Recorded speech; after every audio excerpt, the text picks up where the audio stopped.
Okay, Neil. Um, what I have here, I'm just going to try and make this video as short as possible so it uploads easier. Wet cloth, a wet rag, wood glue. You could use anything. I would suggest something like super strong Gorilla Glue, the strongest glue you could find.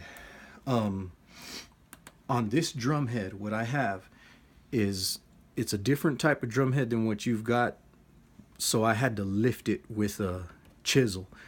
In your case, if you put pressure on the center of your drum head, the edge, where it's snapped, where it's unglued, is gonna lift. So what you're gonna do, where I'm prying to put glue, you're gonna put pressure here, and it's gonna stay lifted on the edge, and that's when applying the pressure, you're gonna add glue, and here's what's gonna happen.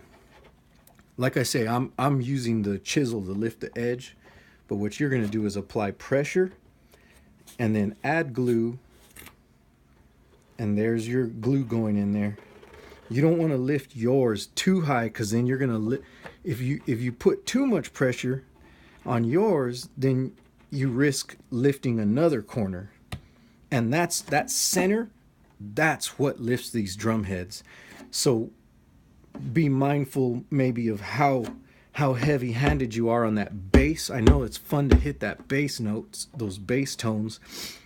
See, now when I pull my chisel out, that's what you're gonna get when you lift the pressure of your hand on the center of that drum head.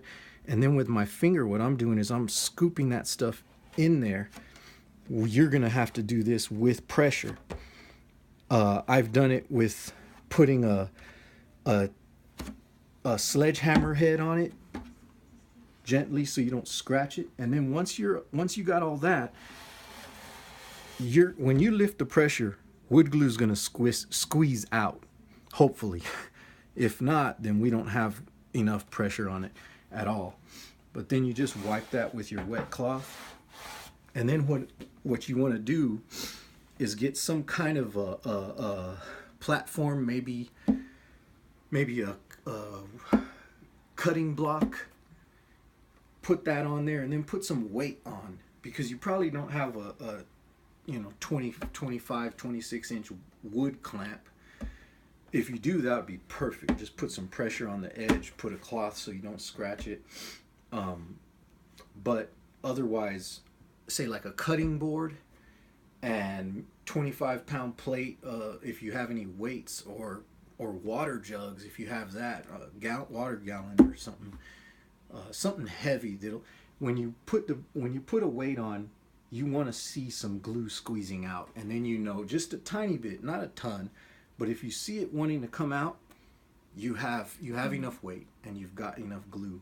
So hope that works.